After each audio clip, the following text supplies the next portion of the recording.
Okay. Okay. So, part 2.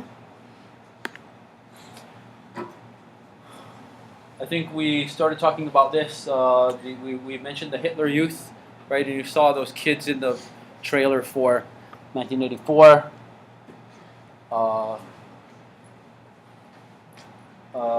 Squealing on their parents, or your peers. They police you. So in the book, there's an idea of preference falsification. You pretend that you like the current situation. Right? I bet there was a lot of that going on during the trustee scandal of the 1990s here. Right? Preference falsification. Everything's great. Trustees are great. When now looking back, we know they were very far from great.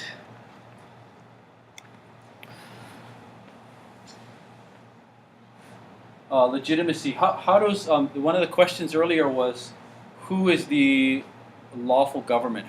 Who has the power to rule? And that's a question about legitimacy. You guys know the story of Robin Hood, right? Now, Robin Hood is robbing the rich and giving to the poor, but he's under the reign of King John. I don't know if you catch that from the Fox cartoon version. But there's King John, but he's not really the real king, right?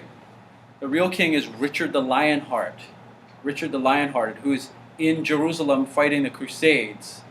You guys know about the Crusades? Yeah. So he's away, and in the meantime, his brother has taken over power. And so King John has a crisis of legitimacy, and a lot of people think he's not the legitimate king. In fact, the first constitution in the world was forced upon King John, the Magna Carta, because the nobles under him didn't feel he was legitimate until King Richard would come back. We're seeing a little bit of this with Trump. Even though Trump won the election, he seems to be a bit insecure that he won it through Russian hacking, or he won it through a system of the Electoral College, which is a flawed system because he did not win the popular vote, right? It wasn't like Bush. Bush actually lost the election. Trump actually won. So if anybody should have a legitimacy crisis, it should have been Bush. But it seems like Trump has it because he's not, everybody doesn't think he's legitimate. And there are people saying, not my president. Okay, I'm trying to stay away from my opinion here, but that's what people are saying.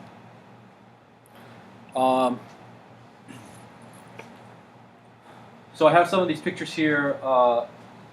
Obviously, we know about the power, the legitimacy of the American government is based on the fact that it represents the people. But what about Palestine? Palestine is not a country, right? And they're trying to become a country. So who is the government in the meantime? We just talked about this earlier. Well, it's the Palestinian Liberation Organization, but they have parties within it. Yeah, and sometimes Hamas wins, and sometimes Fatah wins the elections. And so they're like a country sort of in exile. They're practically running things themselves, but they're not recognized.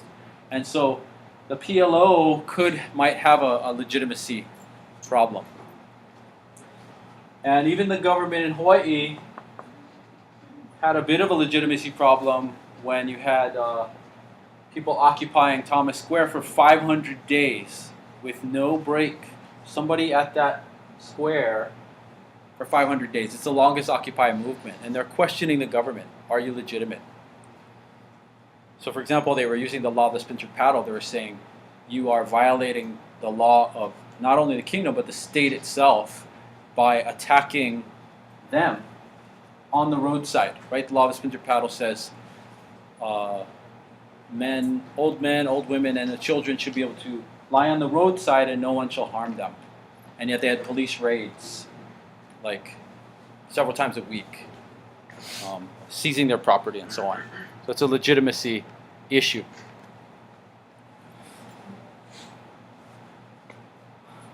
Elections. So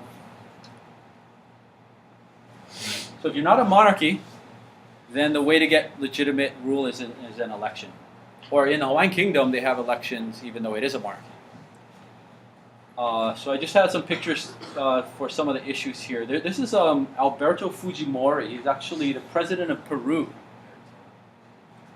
Yeah, so South America has huge Asian populations. And at one point, Fujimori was elected head of president of Peru, but some people questioned that. Peru, their elections were not perfect, but he claimed that they were transparent, meaning you can look and you can see and you can count all the votes and you can see he really did win and everything was done right. He was later ousted from Peru. There's a little bit of that in the video we talked about public goods, bread and circus. You guys know what this is? In Rome, ancient Rome. Oh, the chariot. Yeah. The chariot. Well, what was it called? Circus Maximus. Okay, so the phrase bread and circus is something that was said by one of the Caesars, that when they said, aren't you worried about the people rising up and overthrowing you? Because there was a lot of corruption in the Roman Empire. He said, no, just give them bread and circus and they'll be distracted. And when he said circus, he literally meant chariot races in the Circus Maximus. So they'd race around here, and it's very, very violent. The movie Ben-Hur just came out recently. Anybody see it? No. I watched the old one, but... Oh, the old one, yeah. So Charlton Heston. Just a little personal note. My great-great-granduncle wrote the book, Ben-Hur. Lew Wallace. My grandfather's name is Wallace Perkins, named after him, named after that branch of the family. So he wrote the book Ben-Hur, and that's the most famous scene of Circus Maximus. But the whole idea of the gore and the people, spikes on the wheels, and if you fell off, you'd be, cut into shreds. Everybody would go wild, and the gladiators. So that's all as distraction. What would be the equivalent of that in today? Say on television. NFL. When LA do those giant block parties, and then provide what are those things called? Food trucks. Yeah, they have a bunch of food trucks nearby. Okay, possibly. What else? Something that's definitely for entertainment. There's nothing really. Reality TV. Ultimate fighting. How about wrestling? Wrestling. No. You mean WWE wrestling? WWE. Right? I mean, everybody knows it's fake, and yet millions upon millions of people watch it. And now Dwayne Johnson is the highest paid actor in Hollywood. He was a football player who got cut from the Canadian Football League. Not the NFL. I mean, yeah, but he couldn't even. He got cut, so he became a wrestler, and then he became an actor. It's like Arnold Schwarzenegger, and then he became the governor of California. And now people are even saying Dwayne Johnson might run for president in 2020. So you got to start thinking like, what's going on here? What does Arnold Schwarzenegger know about politics? Right? But it's not about politics. It's about just exposure. People know them. You guys know who this is? Gaddafi, the leader of Libya, and a dictator. And so he was forcefully overthrown with the help of the United States because they thought that he lacked legitimacy.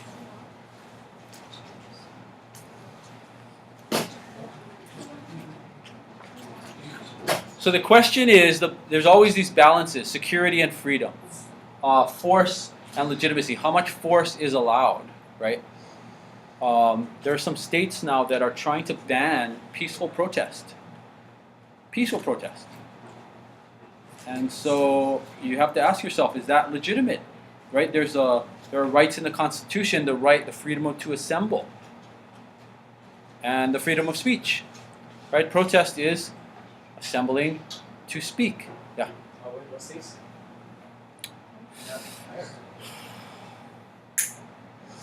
I gotta go back and look. I'm thinking North Carolina. They've been doing a lot of things like that.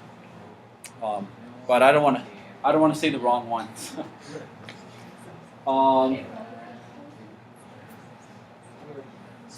And force is effective, but only in the short term.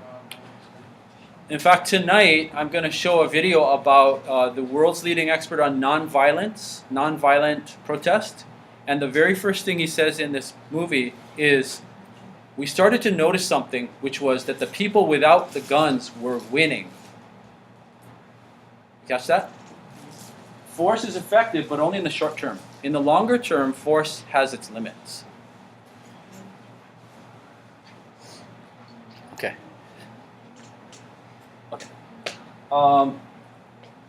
So there's also the idea in the chapter about a safety valve. Now this is a pretty famous movie by Spike Lee, Do the Right Thing. And in the climax scene, this guy here, his name is Radio Raheem, because he walks around with a big ghetto blaster everywhere. There's a racist Italian pizza parlor owner, who doesn't like black people, but he's in a black neighborhood. And the tensions boil over so much that Radio Raheem gets the trash can and smashes it through his window. And so the question is that legitimate or not? As soon as he does that, all the African American people who have just had it with this guy come and smash up his store, loot the store, destroy his store. And so in the book it calls out a safety valve, that sometimes you need to just let the steam out. It's not to condone that or not. So also the story of cross-cutting cleavages, the idea where, we talked about a line in the sand, right? Here's a line, everybody on this side is my friend, everybody on that side is my enemy. And it's really clear. But sometimes the line gets redrawn, like here. Okay, now you used to be friends with them, but now you're on that side and we're on this side. And sometimes there's more than one line, right? That's what these stories, the old stories, Romeo and Juliet, and the modern version, West Side Story, are about. The idea of warring families, right? But two members of the family are in love, so they're now on the same side, but which side is it? They're now another side, yeah. So that's why it's a tragic relationship.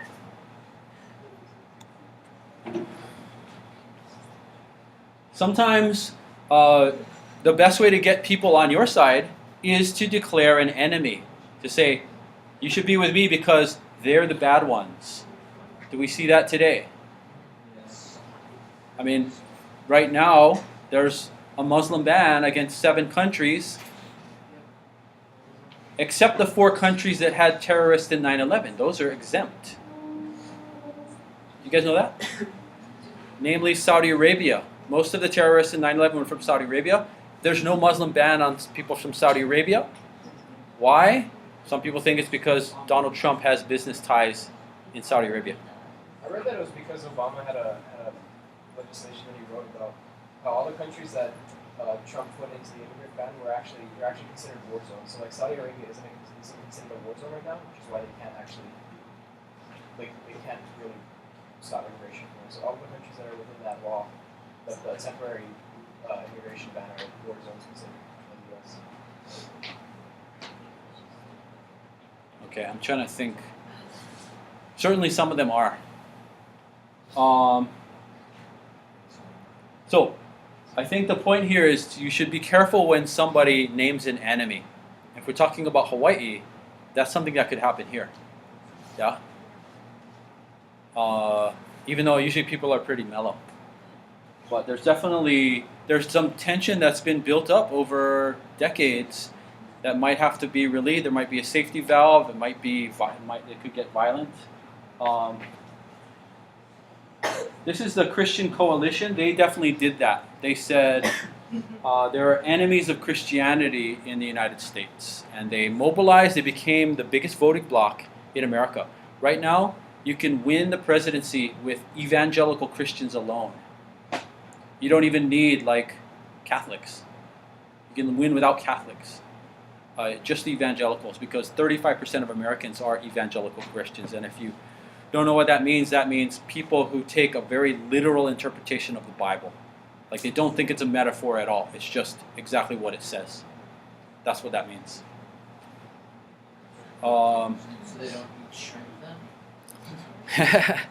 It's somewhat selective, I would say. Yeah. They probably wear cloth with mixed threads in it, even though the Bible says you can't do that.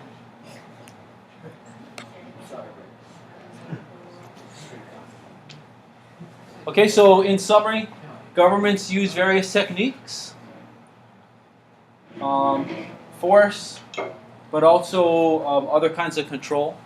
The kinds of control that they were talking about in the video with 1984, distraction. But when it comes down to it, legitimacy is the key to maintaining control. As long as you're somewhat of a democracy. Okay. Questions or comments? Quick.